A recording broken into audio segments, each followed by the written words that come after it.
how to generalize it, I hope. So we have a factory. The factory has two types of material. A textile factory, there is cotton, there is polyester.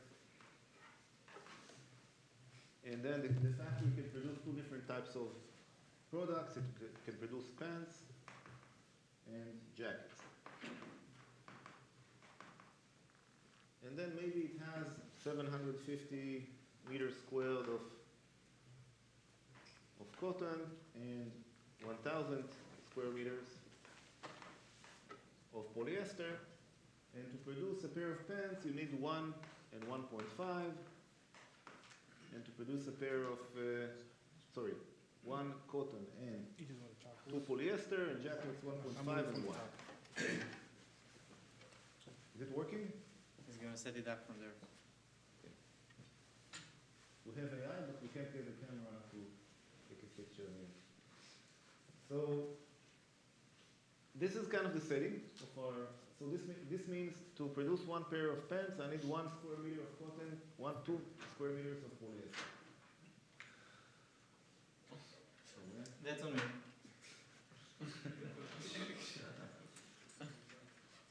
Can you? Okay, thank you. Now, so I'm the factory. I want to maximize my profit.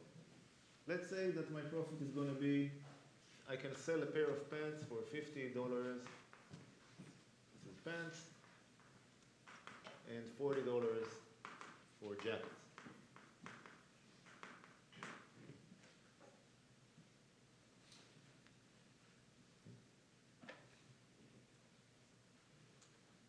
What is this 750? That's how much material. So the amount of material in inventory.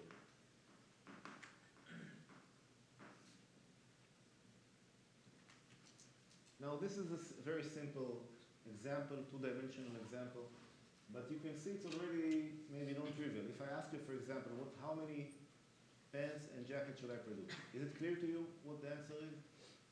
It's not completely clear maybe immediately. Anyone can see what's the optimal solution? So maybe pants is better to produce a lot of pants. So maybe I'll go all in on pants, but then I run out of the cotton more quickly than if I were to produce jackets, right? So there is some kind of trade-off here, okay? So let's write a set of equations that describes the setting. So let's say X is number of pants, and then Y is number of jackets. I can write the following equation. So X plus 1.5Y is less than 750. So this means how many ever jackets I produce and how many ever pants, they can't be more than 750 square meters of cotton because I don't have any more than that. Make sense? And then the other equation I can write is 2x plus y is less than 1,000. So any x and y that satisfy these constraints is feasible. I can produce this many pants and jackets. And what do I want to do? I want to maximize the number of the revenue, which is 50x plus 40y.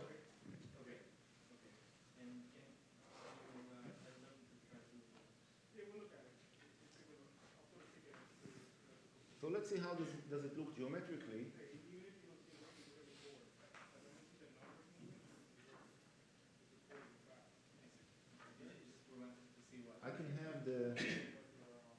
I can plot these two curves on the plane, and they will look something like this.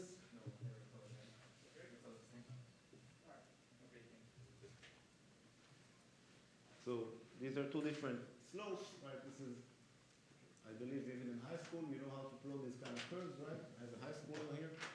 So very advanced high schooler. So we have two lines. One of them will go like this, and the other will go like that. Yeah. We started recording 2 minutes ago. Okay, sounds good. And I'm visible and volume, everything is okay? Yeah. Good that you tell me, so I won't say anything wrong. So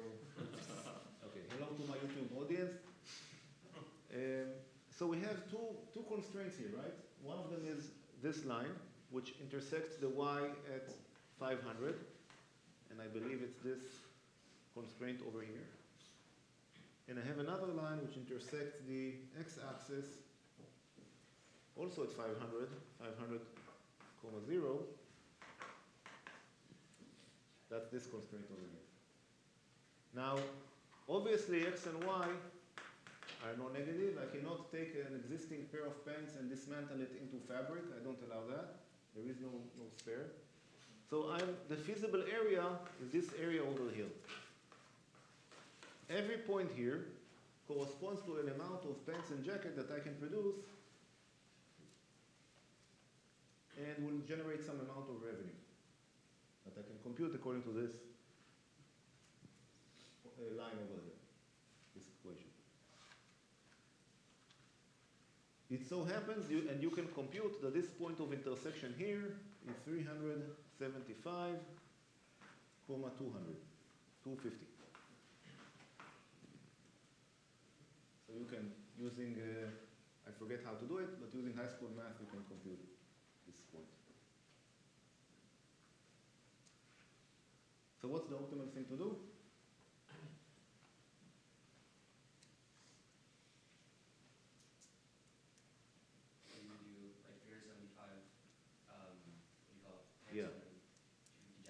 Yeah, correct. You're correct. I don't know if you computed it in your head or not, but it kind of sounds reasonable because this line, if you think of it as a line, 50.40, it's almost going in the direction kind of off diagonal, right? So the objective function is in this direction. And at this point here, I mean, clearly you're not going to produce something in the interior because if you're in the interior, you can always maximize, get more revenue by going to the boundary. And in the boundary, what is the most aligned? That's kind of the question with this objective line over here. And it turns out that this point over here is the best one. It will generate a revenue of $28,750. That's if you plug these points into here. And that's the optimal point. So for two coordinates, this is maybe feasible to conduct this kind of plot and kind of by hand do what I did just now and come up with the optimal solution. But you can think, what if I have a constraint optimization problem with maybe 200 different products and 200 different constraints, and it gets complicated very quickly. And there is no way I can enumerate all possible vertices.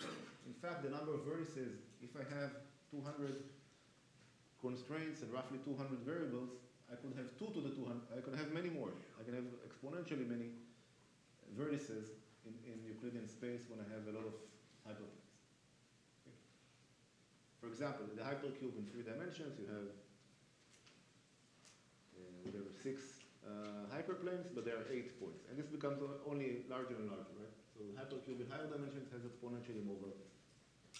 So it will become very infeasible very, very quickly to solve this kind of optimization problem in high dimensions. But it can be done. So the generalization of this is called linear programming. And any problem which you can convey to the following form. I want to maximize some C transpose X. X is a vector in R to the N. Then I have inequalities AX less than B. And X is non-negative. This is called canonical form or standard form, one of the two.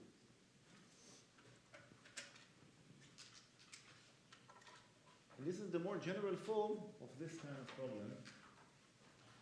And you can see that it can be very useful. You've seen this, Rafael? Yeah. Yeah, okay. So you want to do operations research. That's a hallmark of operations research. Now, there are a lot of methods. This has been extremely well studied. So one of the first algorithms, efficient algorithms that was discovered for it is called the simplex algorithm. People have heard about the simplex algorithm? Yeah, it's a very well-known algorithm, has a very nice algebraic form. Did you talk about this in Martonotti's course, simplex? No. too bad. It's a beautiful algorithm. It's in the worst case, it runs in exponential time because it goes over from one vertex to another, kind of goes over vertices from one vertex to another until it finds the best one. And there could be exponentially many. But it's still a beautiful, I think it's a beautiful moment in computing when it was discovered. A lot of routes to Princeton. So Danzig is the discoverer of this. He discovered that he was working at the Air Force in World War II and came up with the model, or heard of the model, it was developed before him, but came up with the simplex algorithm. This was very useful for logistics, logistical operations for the army in World War II. Then he came to Princeton and talked to von Neumann, who was here at the time at the Institute for Advanced Study. And he told him about an interesting concept in linear programming. This is called duality.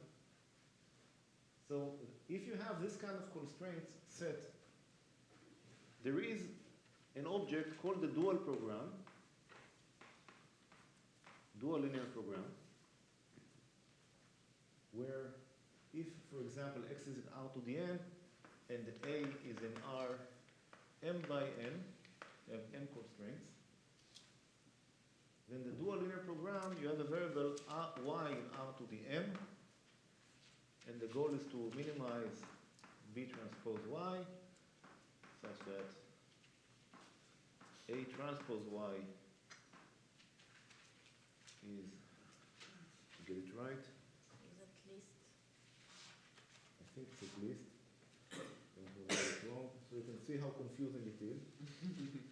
No, it's at most, so this is still at most C, and Y is no negative, but you can check me, I'm not 100% sure that I got it right, check the literature. Kind of confusing. A transpose Y equals C.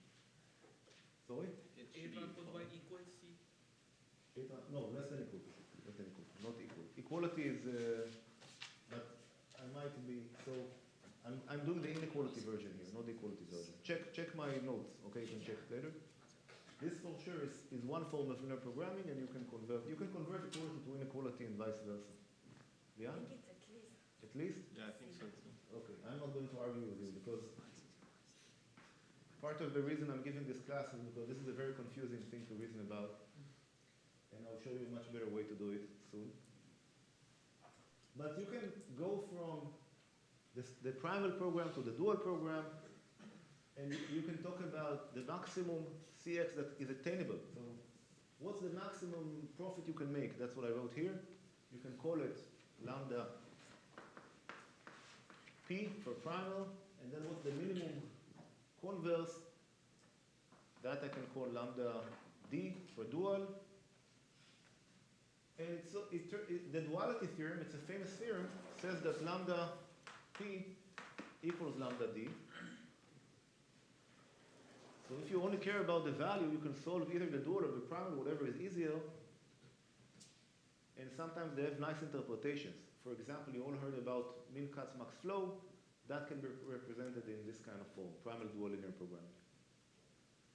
But I have to confess, I never found this intuitive. I never. Anyone here sees this as a very intuitive thing? Even now, I know greater equal to, it's not clear to me what should be the correct sign. If you try to maximize, then you cannot have x be unbounded. So you want less than or equal. So if you want a What if minimum, it's negative? yes. But x is greater than 0, right? Sorry? X is greater than 0. But a But can A can be negative. Yeah, right. Yeah. These are very flexible. You can, yeah? I mean, we can think in terms of like multiplying the inequations by coefficients and. Yeah, that's the usual way to do it. And you can look at the Farkas lemma and so on, and there is a geometric interpretation. Still, I think it's unintuitive. I still maintain that. It was hard, I'm telling you what I remember as a student. It was hard for me to comprehend what's going on here. Maybe it was very easy for you guys. I'm not saying it's not. But finally, I was very happy myself personally when I discovered this connection to games, and then it all made, okay, I got it. So that's what I want to show you now. Next. So bottom line, very important paradigm in computer science, one of great moments, one Nobel Prize, very important. You can see how applicative it is. But I would say relatively less intuitive, hard to reason about. The algorithms are usually difficult, simplex and ellipsoid, and all sorts of difficult algorithms that are difficult to analyze and difficult to, it took forever to get a polynomial time algorithm, ellipsoid, even that, it's not efficient in practice. Then interior point methods, and I hope to show a very elegant algorithm. If not today, then Thursday. All right, so games, game theory.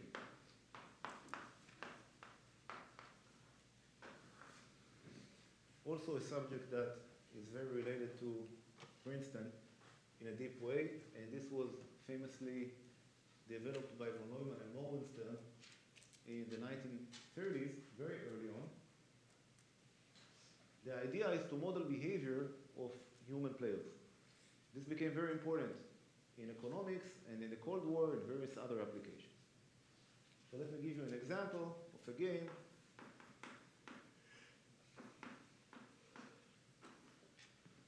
For simplicity, I'm going to consider two players, just two players. They can be defined over many more. And then, let's say, a game that you all know is called Prisoner's Dilemma.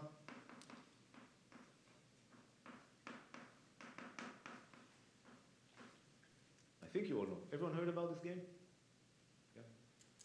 So let's look at the payoff matrix for this game. The story is not a very nice story. So there are two convicts, two people who are accused of a crime, and then they can either remain silent and kind of agree, okay, none of us rat the other one out. So there is a strategy which is called silent or silent. This is player one, this is player two. And if they're both silent, then maybe they all go with like -1, -1. So this means each of them gets a year in prison. Then maybe one of them says, I'm going to rat the other one out. If he rats the other one out, then he doesn't stay in prison at all, 0, but the other one gets 10 years. Because you can get a conviction much more easily in the trial. And this is the same for the other player. So if he rats out the other player, then he gets 0, but the first player gets -2. Or maybe they both rat each other out, in which case they both get maybe 5 years in prison. Because then they're both convicted. But there is no plea bargain or anything like that.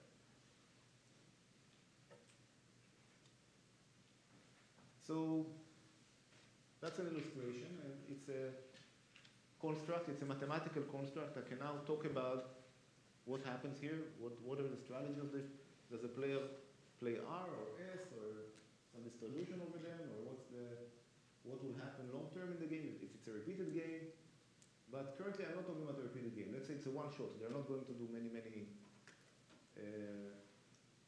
crimes, just one crime. So there's one, and then they're in prison. So one shot game. And now, what question can we even ask here? So the question is, what constitutes an equilibrium? What's an equilibrium in this game?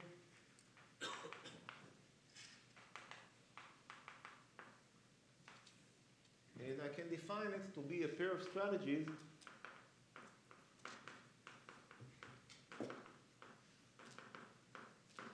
such that no player has incentive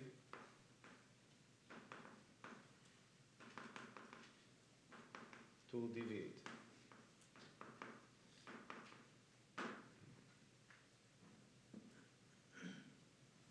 So what is an equilibrium in this game? Yeah, Carol? They both rat each other out. Yes. That is the one and only equilibrium in this game. Okay? So the equilibrium here is RR is an equilibrium.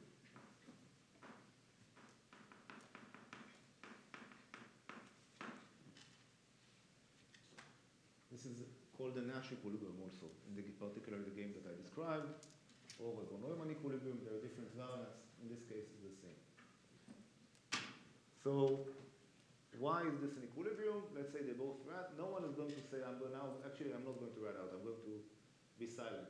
They will only get more time in prison, The other player is going to be better off, sure, but they're only going to get more time in prison. So it doesn't make sense.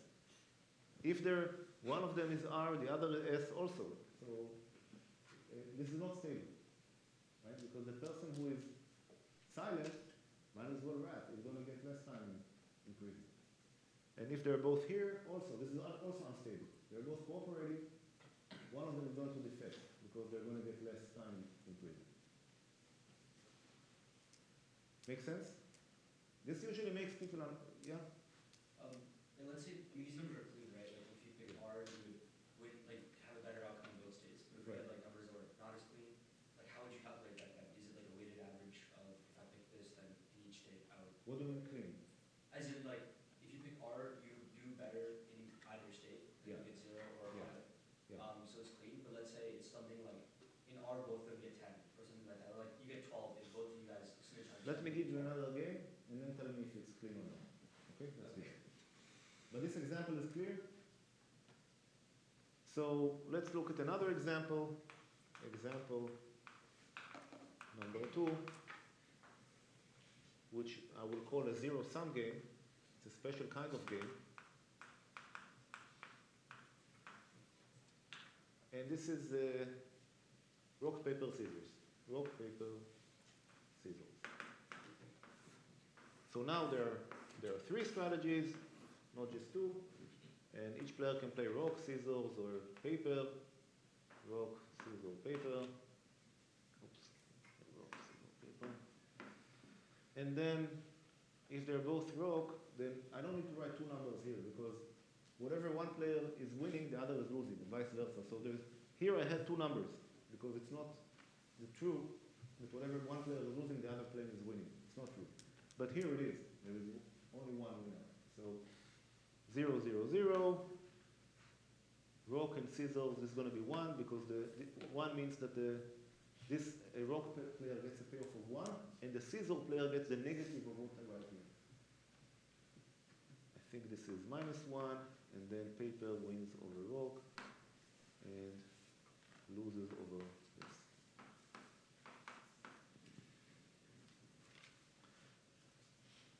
So does this satisfy what you said, that it's not clean? Yeah, I guess, yeah. Yeah? Yeah. Okay. So what makes it unclean? Because it's not like one strategy is the best strategy, like in all states. Like for example, in this case, if I see. Okay, Yeah, so I understand. what you call clean is dominating strategy. So the technical term for that is dominating strategy. Here, the strategy of defect or rat out the other player is dominating. Whatever happens, it's better to do that.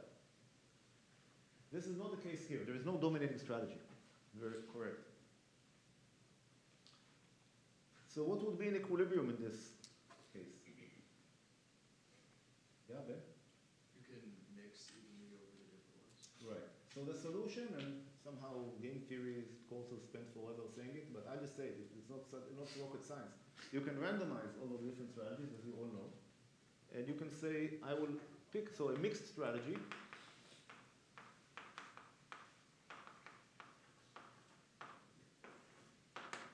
That's a distribution over pure strategy. And I can, for example, play with probability half rock and probability half scissors, and so on. And now I can ask, okay, what's the optimal strategy from point of view of, clearly there is no pure strategy that's optimal, because whatever I pick, like you said, I might as well move to a different, I pick rock, the other player can move to scissors. But if I play a mixed strategy, it's not so clear that it's not dominating. Not clear anymore. So there could be a mixed strategy, a distribution over strategies, that there is nothing else I want to shift to. It's optimal. What is a good strategy to play here? Pick demonstrate uniformly. Yes. Picking it, for example, uniformly at random. If I play 1/3 rock, 1/3 paper, 1/3 scissors, what can the other player do? It doesn't really matter what they do. I'm going to win with probability half and lose with probability half. Agreed? Doesn't really matter. So unless they also, right, so that's kind of the, You could do better if they do anything other than what you're doing. So they, Yes. yeah, I can do better, but I will get at least half. yeah. So I can guarantee myself at least half winnings, which means payoff of 0. I can guarantee that.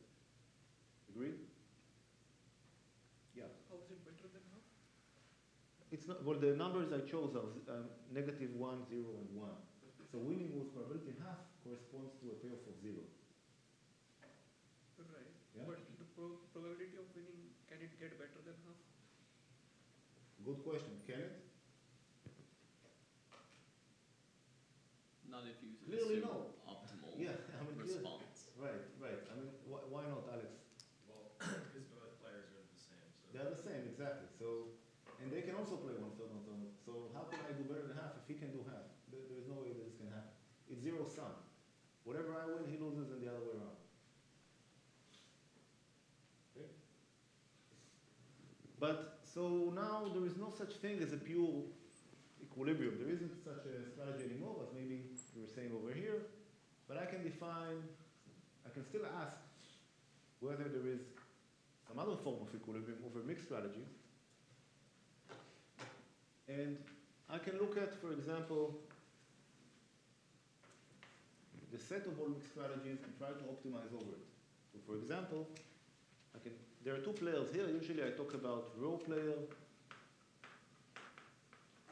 and column player. This is kind of standard jargon. So row player is going to play X in the simplex over n strategies. So this means they are playing a distribution X such that summation I xi equal 1 and xi is not negative. And then column player is exactly the same.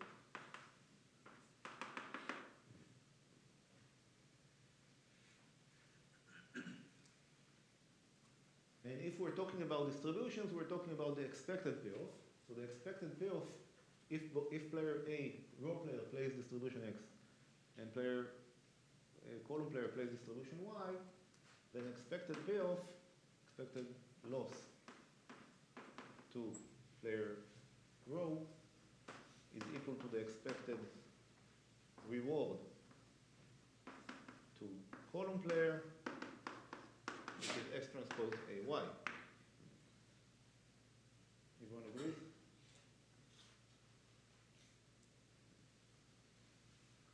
Now the numbers here didn't have to be so symmetric. Maybe I were to decide this is actually -5, not -1. Then it's not so clear that 1/3, 1/3, 1/3 is the best thing to do. It's not clear that maybe one player can do better than the other. It's not so clear. But I can still define the optimal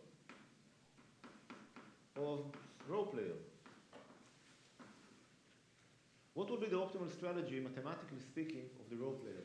How can I characterize it? Yes? You minimize that quantity. Okay, good. So I can, but minimize, what do I assume about the other player? It doesn't only depend on me. Oh. Yeah, this is a good thing. Yes, Jerry? You minimize over all x over the maximum y that they can choose. Very good. Did you see this before? It's a minimax. Okay, you did see this before. Yeah, no. Okay, so yeah, that's correct. So I can, for example, I can minimize over all x in the simplex. Worst case, what the other player can do, this expression. So this I can call, for example, lambda r. That's the minimal loss that I can suffer if I'm the row player. And you can try to compute it over here. It's not clear to me. You can, if you have a computer open, Jerry, if you do ChatGPT, tell me what that happens to be. I mean, I wonder what he can probably compute it very quickly. What's the optimal strategy here? Okay. So it is going to be something, going to be some number. And then you can also try to do it from the other side. So optimum of the column player, that would be the other way. So maximum over y, minimum over x, same thing. And this I'm going to call lambda c.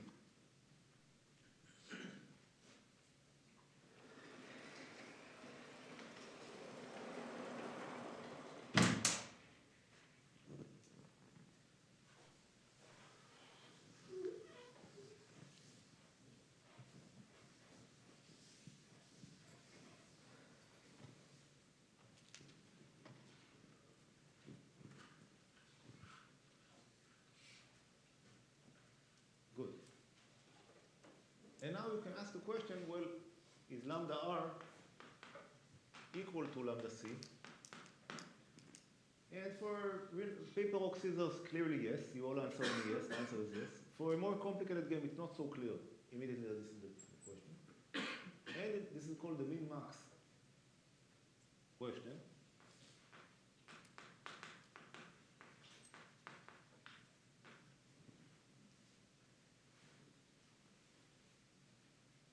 So the min-max question is given A. Is it true that lambda r equals lambda c? So min x max y x transpose ay is equal to max y min x transpose ay.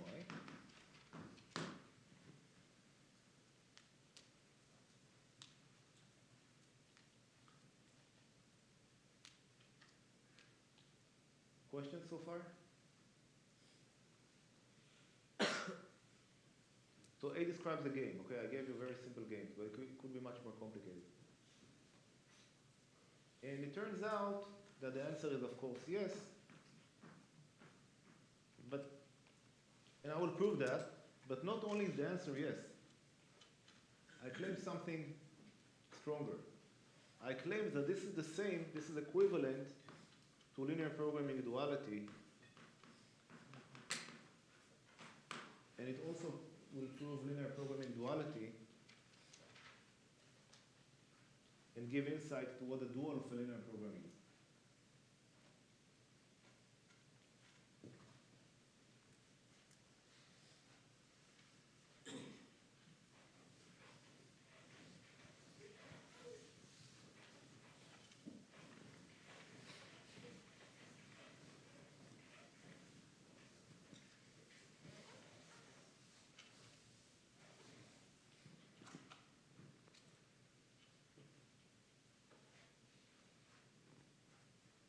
Questions so far?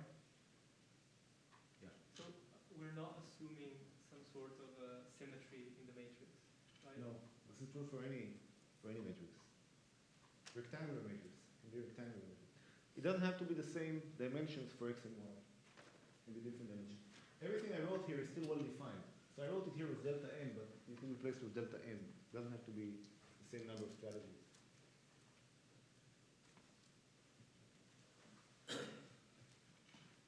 Good question. Any other questions?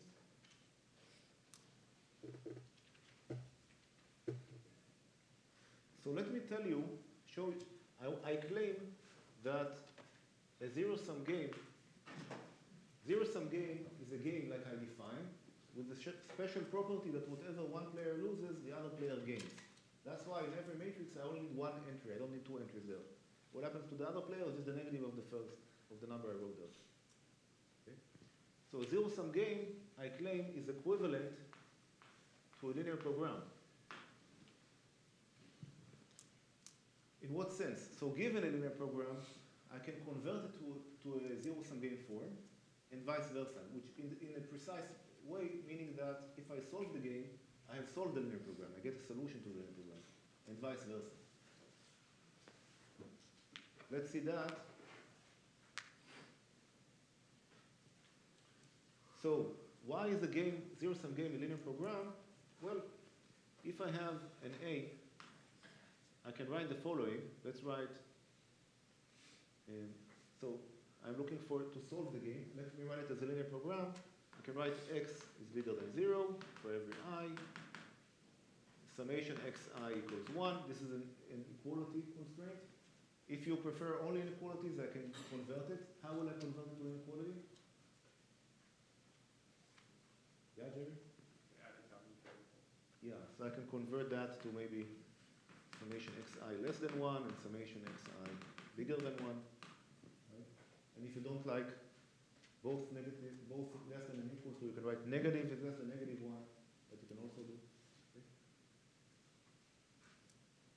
And then I also want to find the maximum value. So maximum means I want to minimize lambda such that for all y, transpose AY is less than lambda. Now what does this mean for all y less than or equal to lambda? Well, y is a strategy, it's a mixed strategy.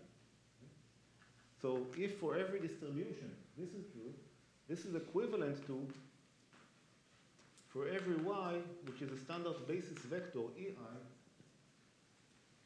X transpose A EI less than or equal to lambda. You folks agree to that? If not, I can elaborate more. Yeah, Joshua, why do we agree? Why is it true? Because you can write any y as a linear combination of the bases. Very good. And the linear function is minimized at the vertex, right? Over any polyhedral set. Right? So I have a distribution, I can sum up different components, and I might as well put all the mass on one coordinate if I want to minimize some quantity. And this, you can see already I can remove the y completely. So this is just equivalent to, for all I, X transpose AI, this is the ith row of A, the ith column of A is less than lambda. So, to summarize, given a zero-sum game, I can solve for the best row strategy, solve for the best lambda r as following. I get the following. Min lambda, summation xi equal 1, x bigger than 0, and for all I, x transpose AEI less than lambda.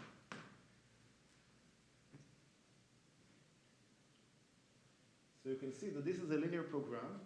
There are only linear constraints here. I can convert them to all inequalities of the same form, canonical form like I have, if you want. It's known that you can convert inequalities to equalities, vice versa, via the method that I described.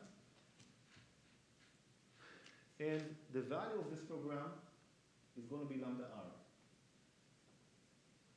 What is the dual of this program?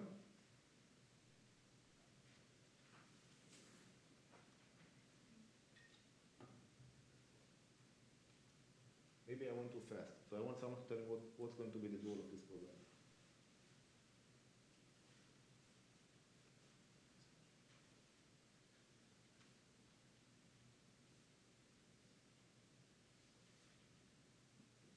Yeah, Colin. Is it like the full program? So it'd be like maximizing lambda such that some of yi's are 1, and Good. then EI t. Good. So that's exactly computing the lambda c for the dual player, right? So the dual program, if you compute the dual variables and write everything in the correct way, it's going to be exactly the max lambda c summation yi equal 1, y is bigger than 0, and then EIA y is bigger than lambda c.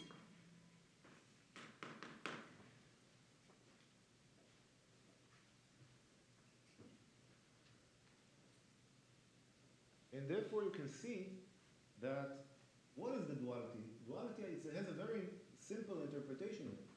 It's whatever the other player is doing. So I have a game, a linear program is a game, and a game is a linear program. And duality is simply the view of the other player, if you will. If you interpret it as a game, it's the view of the other player. And what is duality? Duality is simply lambda c equals lambda r. They can both attain exactly the same value. That's what it means. That's what duality is. Yeah. So if you, oh wait, I guess we're gonna do the opposite direction next, right? Linear programs as games. I'm not going to do that because that's a bit, but you can see that I can kind of tell you how it's done. But yeah, so I will kind of explain it very briefly. There is a bit more intricacy there because you can have unbounded linear programs. And games are always bounded. They're always over the simplex. So if the matrix A is bounded, you always get a finite value. In linear program, you can have unbounded. For example, if remember that plot that the picture I had when you want to maximize the number of pants and the profit with pants and jackets, if I didn't, for example, have this line here, well, maybe I can go all the way to infinity here and make infinite profit. So that's possible. Yeah. Wait, sorry. Right now we have like a correspondence between like zero-sum games and linear programs. We can take the dual on the linear programs. Like if we do that on the zero-sum games, Yeah. then is that just swap players? Or? Yeah, it's a completely analogous. So in zero-sum game, we have a very natural notion of the dual. Dual is that we have two players, primal, dual. That's what duality is. Very intuitive. Right? I play against you, rock, paper, scissors. You are the dual, I'm a primal. That's it. Super, nothing. But if you try to understand from the point of view of linear programming, in my opinion, it's a mess to understand what it means. So, but what you can do, you can take your linear program, convert it to a game. And then it's very intuitive what happens there and why duality should hold. Make sense? Yeah? Yes, so that was what I was going to. So if you think of just like a standard linear programming problem, like max flow, the way you could think of it is the primal is you're trying to put the max flow in a network. And if you're thinking of it like a game, you could say, given the flow in a network, I'm trying to set the costs such that you, or the capacities, whatever it may be, to ruin your flow. And that's sort of the relationship. That's right. That's very nice. Yeah, I think so. I think it's a very intuitive. I'm going to prove to you the min-max theorem and duality. I mean, it implies duality just because of what I'm saying now. I don't need to redo the proof. Just you can convert a linear program to a game, and then you get it for free. And it's a very, I think, it's an easy, intuitive way of thinking about linear programming and games and connecting the two. Now, maybe Elijah, you ask, how do I convert a linear program to a game? So as I said, there is a bit of an intricacy because an NLP can be unbounded, but I can tell you the gist of it. One way to do it, well, I need to, so here they're already on a negative, their canonical form, they're already on a negative. I can convert this to being equal to 1 by just dividing by the sum of the xi's, kind of normalization. So that I can impose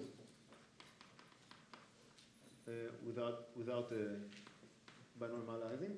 If I had negative variables, so I could take the following. If I have a variable which can be positive or negative, xi, then I can write it as xi plus minus xi minus, that they're both on negative, and impose that constraint.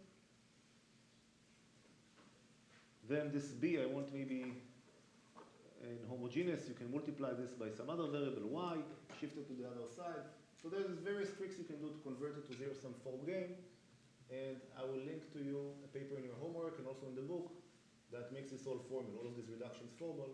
And they're all kind of simple algebraic manipulations. Nothing here is very complicated. So convert one variable to 2, divide, scale, and so on. This direction I did pretty much formally, right? There is really nothing. This is already in linear programming form.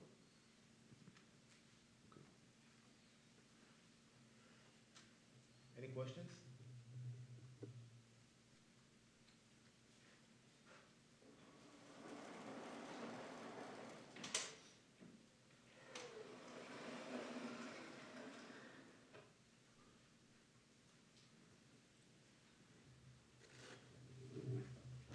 How much time do I have? 30 minutes? Yeah. Yeah? Okay, so I'll be able to prove it. Okay.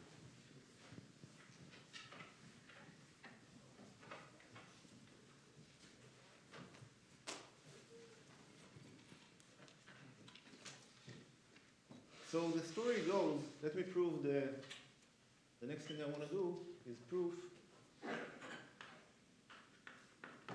of min-max. This is also, which is also duality. And this is also called von Neumann theorem.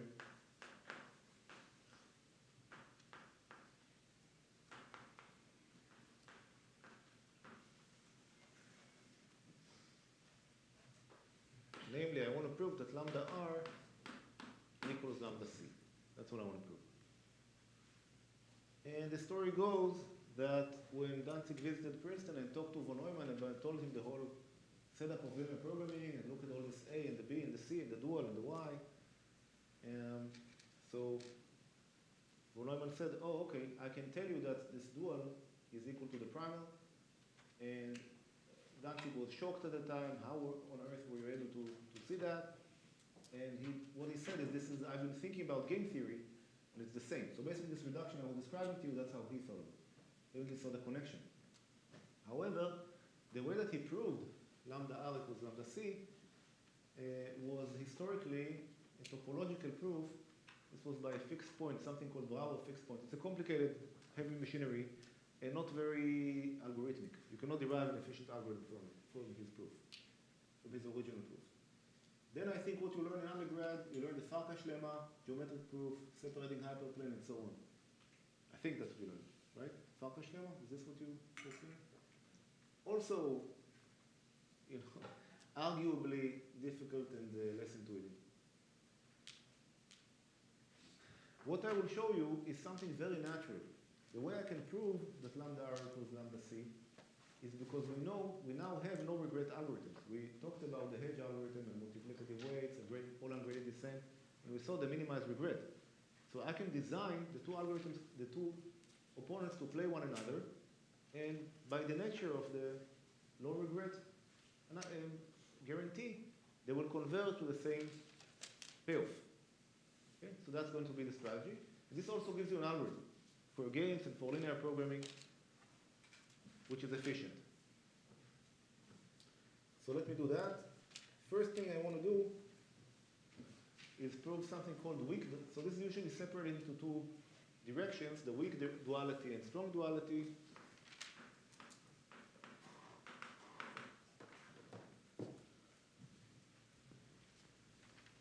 Kind of debating if I should do. No, I'm not going to do it dual. I'm going to start with the kind of interesting direction. And the other direction, which is less interesting, can be proved the same way that I'm doing it now, just by symmetry. Or there is also an easier version for the other direction. So one direction is easier than the other.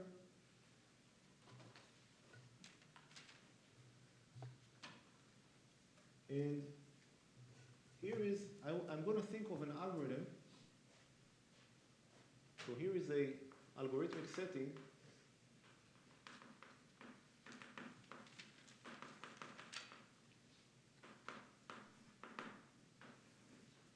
I'm going to think of the following two players playing each other.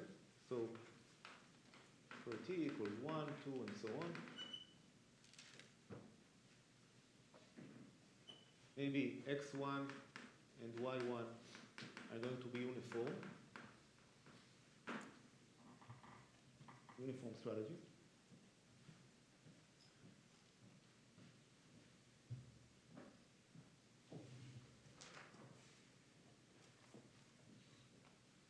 So what I'm going to do, I'm going to play xt and yt. Yt is going to be the arg max over y xt transpose a y. So the adversary is playing adversarially, completely adversarially, the worst possible thing. He knows what the raw player is playing and plays the worst case against him.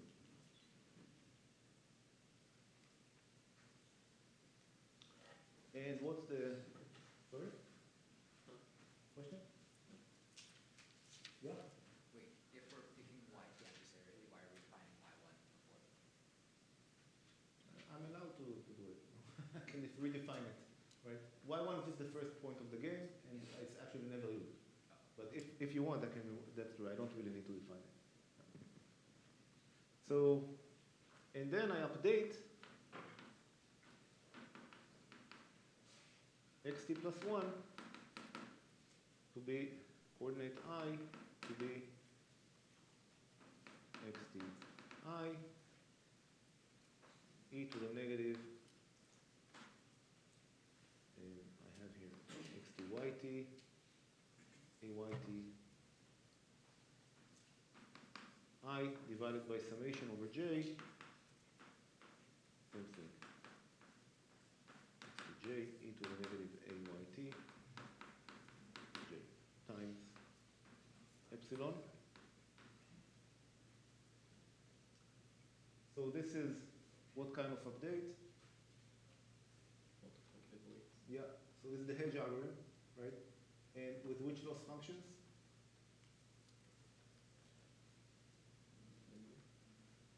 Yeah. So what's the loss function? So LT of XT is what?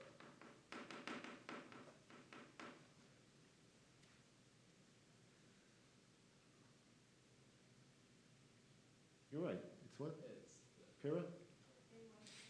Yeah. So it's going to be xt transpose ayt. Right? Now this is only a function. Yt is fixed. I already fixed it to be the minimum something. This is a vector, and I have a linear function of x.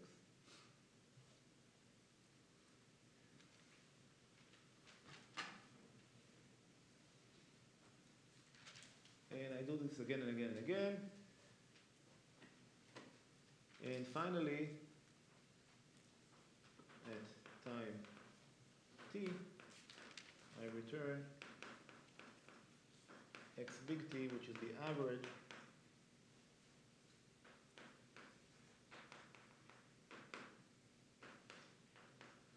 of the iterates.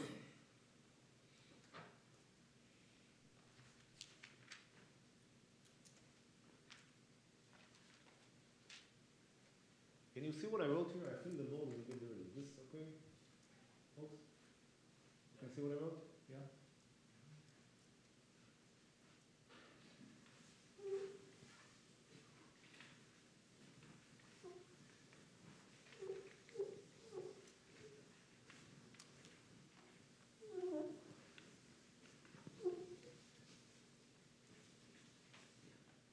So what am I doing here? I'm playing against an adversary that knows my mixed strategy and does the worst possible strategy against me.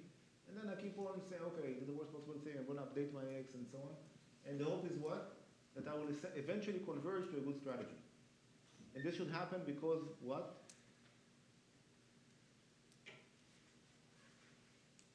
You're 3.2.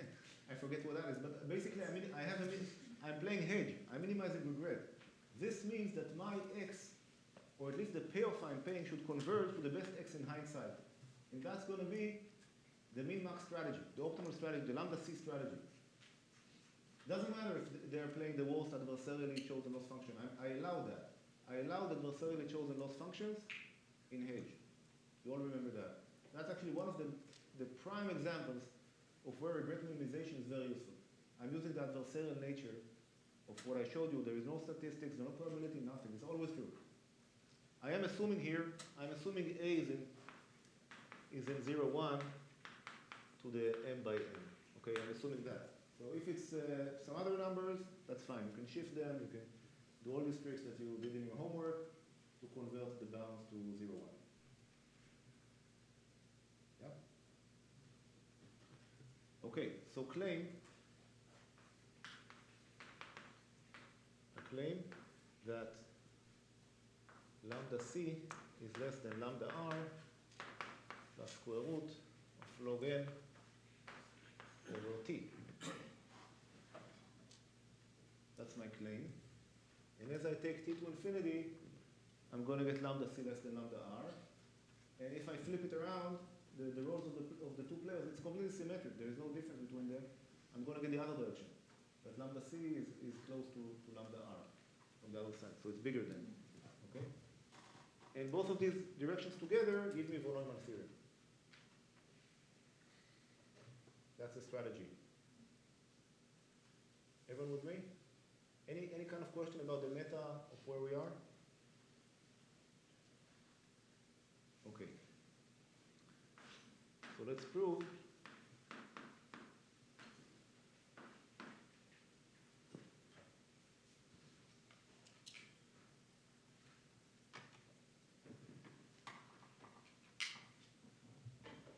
so it's the other way around. So lambda r less than lambda c. So lambda r is what? That's the min over x, max over y, x transpose a1. This is by definition the value of the role player. This is of course less than max over y, x bar transpose ay. What is x bar? X bar is this. It's x bar or x bar t.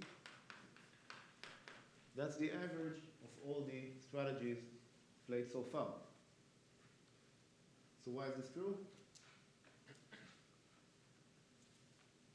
Yes? Because we're minimizing overall x, and this is one. Yeah, this is exactly. So this is only one. here I minimize the overall possible x's. Of course, it's smaller than if I pick one particular x. Okay? So this is 1 over big T by definition, summation T, xt transpose A, y, max over y.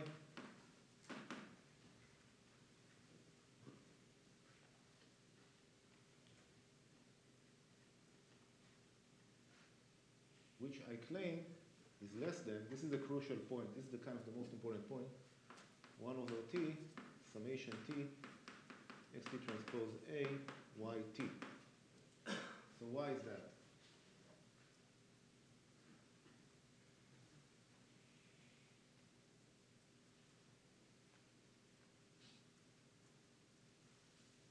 Yeah, Alex. Well, each time step, y was chosen adversarial would be the best move for that player.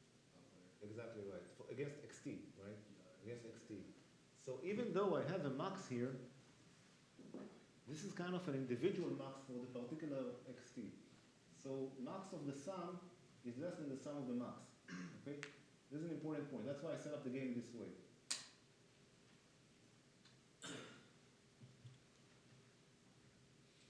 Now I claim that this is at most min over x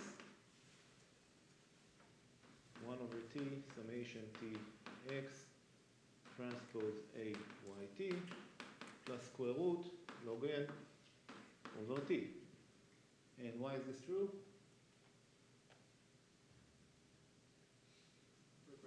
Yes, exactly right. So this is the choice of yt, and this is the hedge guarantee.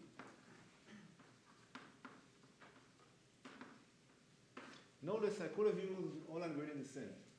I would still get a sublinear, something that decays to 0. Maybe slower, and over a different sense it might be better or worse, but I would still get something that decays to 0.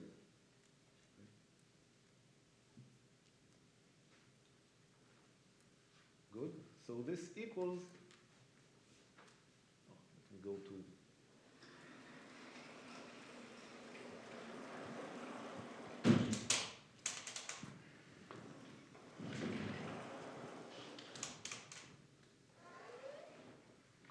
let's go to the clean board. Yeah.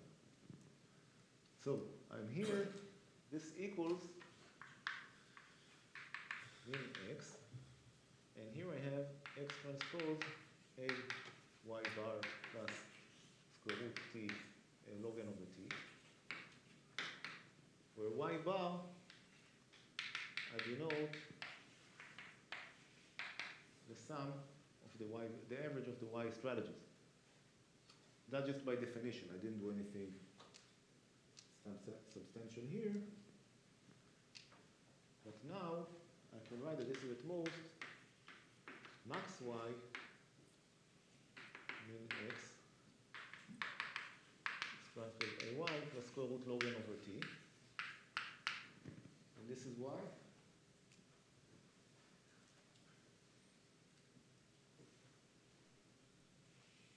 I mean, you're taking the max of the y, and that was 1, 1. Right, exactly. So notice it's the same y for all T, right?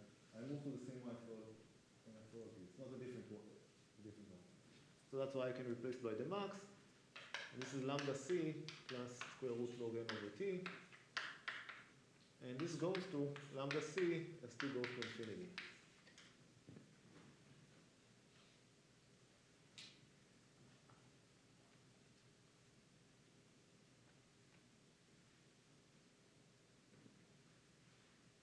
So that concludes this claim.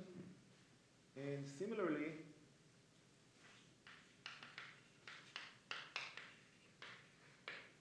I can prove that lambda c is bigger than lambda r minus square root log n over T. This approaches lambda r. So lambda c equals lambda r. That proves von Neumann's theorem.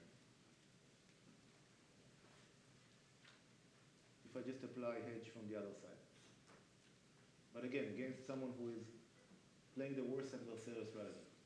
I must use that. That is in the proof. Question, Kira? Yes, you mentioned that the way that you, or the method you use here is like for the harder direction. Yeah. And that there's some easier way to use the other There direction. is, but it's easier. It was never easy for me, I have to say. I mean, it's easier. People say it's easy, weak duality in the literature. I can show it. You know, there is no intuition from my perspective. This, I think, is very intuitive. I'm playing a game. What does it matter if I play this side or the other side? They both converge to the same thing. And of course, it's going. That's why it's equal. So the two sides symmetric. If you come after the lesson, I'll show you the other direction. It's in the book also. I just feel it kind of ruins my punchline that this is so intuitive and symmetric, because that one is. I never understand which direction is the easier. That already shows you it's kind of a confusing thing. From my perspective, they're the same. They're the same. Just duality.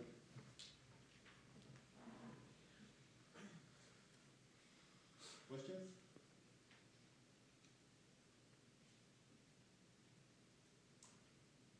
Somehow less questions today, which is, well, not as good. But at least I get a lot done. So I can even show you an algorithm for linear programming.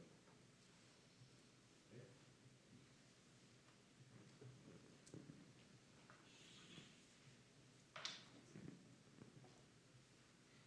Does anyone see an algorithm for linear programming?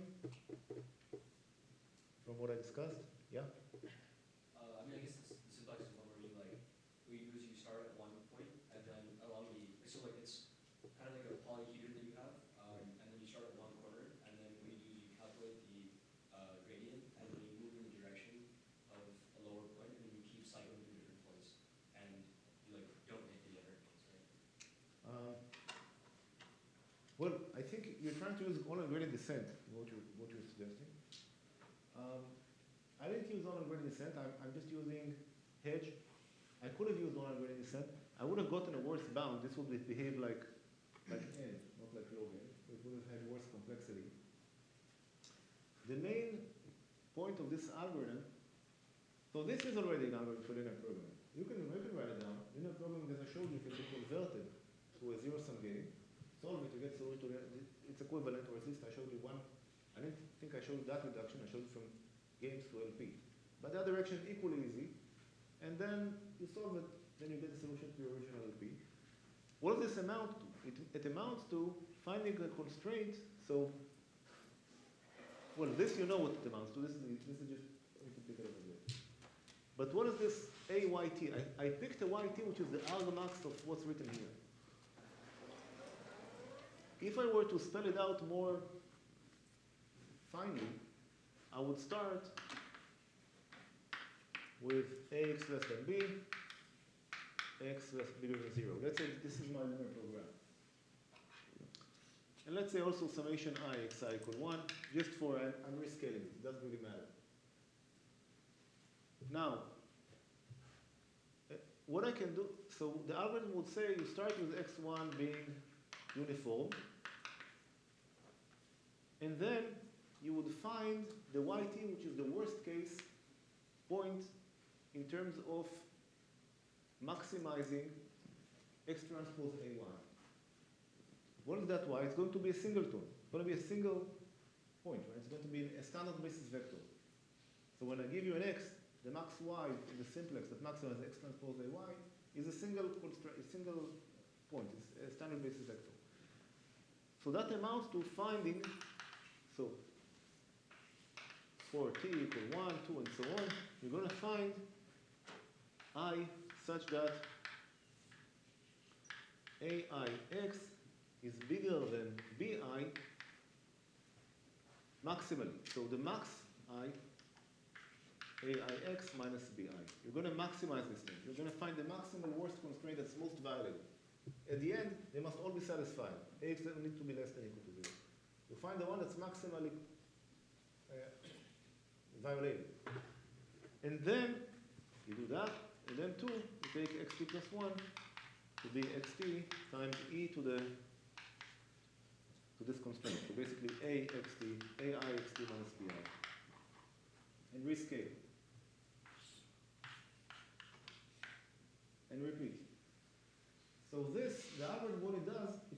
finding the most valid constraint and updates the variables according to that constraint. And what I know will happen, I know it converges to a solution, but I also can say something more precise. So the min-max becomes close at this rate, log n over root t. So for t, which is roughly log n over epsilon squared, I know that for every I, aix is less than lambda rho plus epsilon. This is what happens if you do the math, because my lambda, the maximum, the min-max is going to be close to the max min up to square root t over square root log n over t. So picking t to be log n over epsilon squared, the square root log n over t becomes epsilon. And I know that every constraint is valid by at most epsilon. So this was maybe a bit fast. But ask a question. Is this too fast? Is there any reason we don't want to, like, we're only looking at like the worst violator, like if we take into account more? Good idea. Good question. Well, you saw my proof. So in the proof, I kept on finding the worst. So here, I picked the worst. What I could have done, if I were to pick a y such that this is bigger than the current, than what's written here, then basically lambda c, that would be enough. So it needs to be just validated enough. It's enough that I find that constraint is valid enough. In the worst case, it doesn't really help you that much. Okay? So, but that's the kind of expensive operation. I need to go over all possible constraints and find the valid one. For each one of them, how expensive is it? I need to compute an inner product between my current solution vector and that particular hyperplane, the AI. That takes dimension time. And I need to go over all hyperplanes. So if I have m constraints, let's see. So I'm just going to write it here. So for m constraints,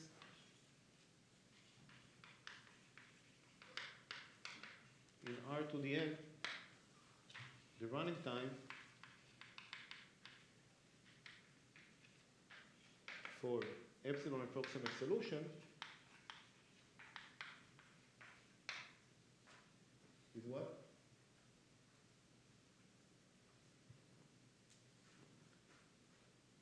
So number of iterations is log n over epsilon squared. So in each iteration, I need to do an update, which takes me n time. And what else?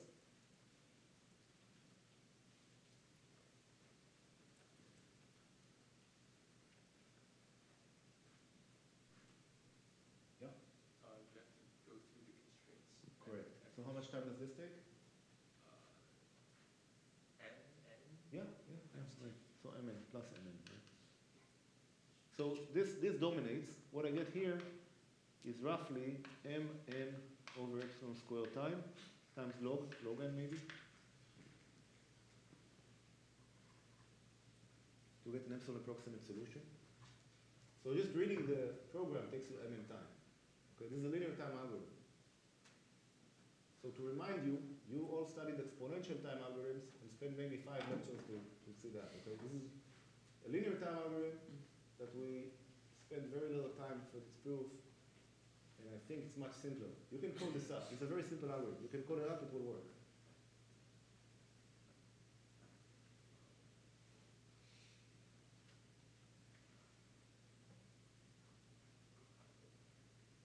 If you're not surprised, you should be a little bit surprised. Yeah. I mean, so do most like practical LP solvers use this algorithm then? No. So what happens is that this is an approximate solver. If you want the precision, it to be, let's say epsilon is 0.001,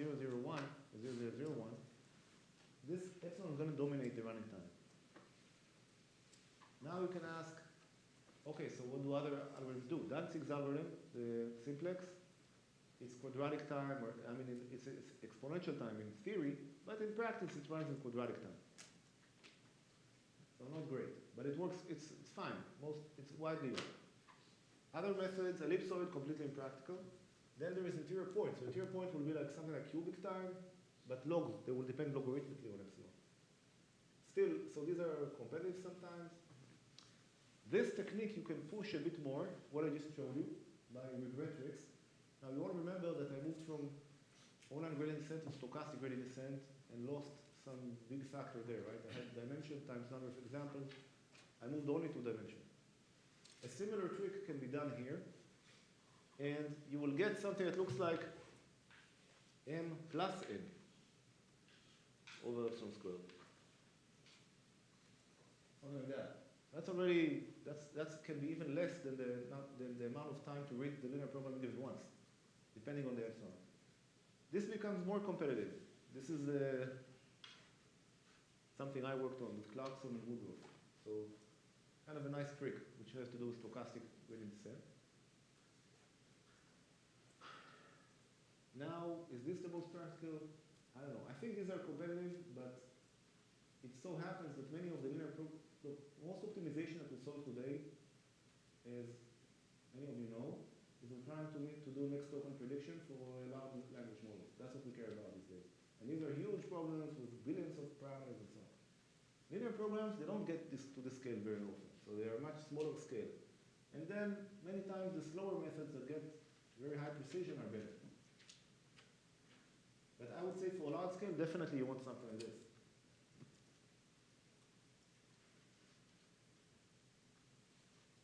More questions? Okay, so I think Thursday we're going to do statistical learning theory, day after tomorrow.